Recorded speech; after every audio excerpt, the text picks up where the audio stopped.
বন্ধুরা, অনির্বাচিত সরকার না, নির্বাচিত সরকারই গণতন্ত্র প্রতিষ্ঠার নেতৃত্ব দিতে পারে। যারা কাজ কামে যান, গতকাল মিরপুরের যে ঘটনা, 16 থেকে 20 জন সেখানে ভয়ঙ্কর ভাবে আগুনে পুড়ে মারা গেছে। আমি তাদের রুহের মাগফিরাত কামনা করছি। সরকার কিসের জন্য আছে?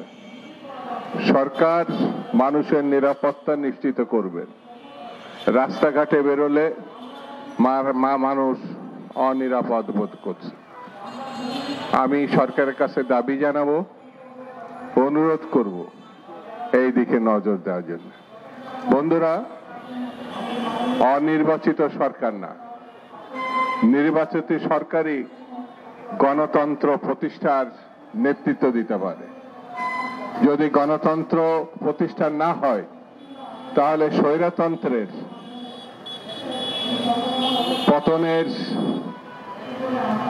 যে মানুষের আশান্বিত এবং মানুষকে সামনের দিকে যাওয়ার জন্য যে অনুভূতি তৈরি হয়েছিল, তা কোনো না কোনো ভাবে বাধাগ্রস্ত হবে, মানুষ হতাশ হবে।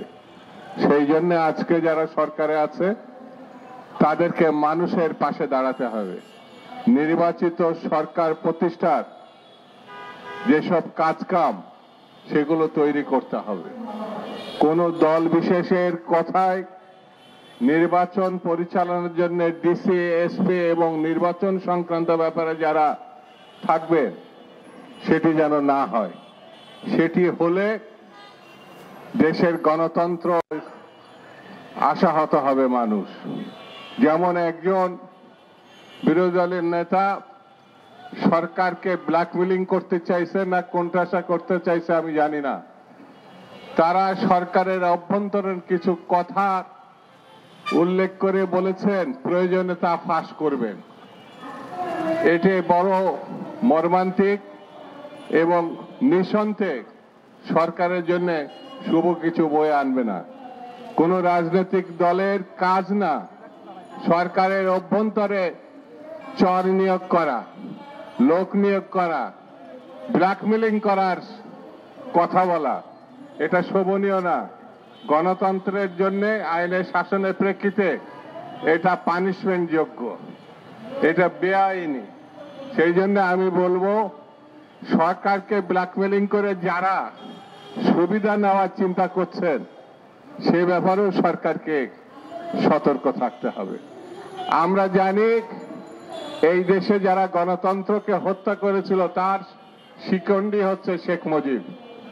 72-75-এর কথা স্মরণ করলে দেখবেন, শেখ মুজিবুর রহমান সাহেব গণতন্ত্র স্বাধীনতার কথা বলে 3 বছরে বাকশাল গঠন করেছিলেন, রক্ষী বাহিনী গঠন করেছিলেন, 40 থেকে 50,000 নেতা কর্মী, বিরোধী দলের নেতার কর্মীকে হত্যা করেছিল।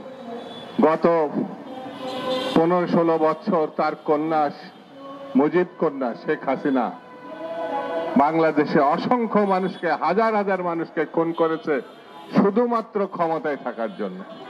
বন্ধুরা, আমরা মনে করি এই পরিবার আগাগোড়া খুনি, গণহত্যাকারী এবং লুটপাটকারী। তাদের বিচার অবশ্যই দৃশ্যমান হতে হবে। এই খুনিদের কোনোভাবে পুনর্বাসন করা যাবে না এবং এই খুনিরা যতক্ষণ পর্যন্ত থাকবে, পার্শ্ববর্তী একটা দেশ বাংলাদেশকে বিপন্ন করবে এবং এই দেশ আমাদের আগাগোড়া সব সময় গত 54 বছর ধরে আমাদের দেশটাকে নিজের কলোনি হিসাবে, নিজের দেশ না, বন্ধু না, তারা আমাদেরকে শোষণ করেছে, এখনো তারা শোষণ করে যাচ্ছে। গত 3টি নির্বাচনে তারা একবারের জন্য বলে নাই এটা নির্বাচনের মতো নির্বাচন হয় নাই।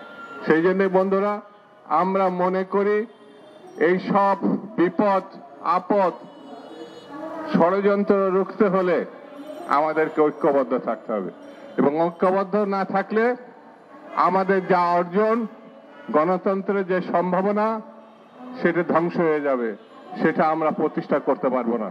সেই জন্য সকলকে ঐক্যবদ্ধ থাকার আহ্বান জানিয়ে এবং শেষ দিন পর্যন্ত লড়াই চালিয়ে যাওয়ার আহ্বান জানিয়ে আমি আমার বক্তব্য শেষ করছি। খুদা হাফেজ। বাংলাদেশ জিন্দাবাদ।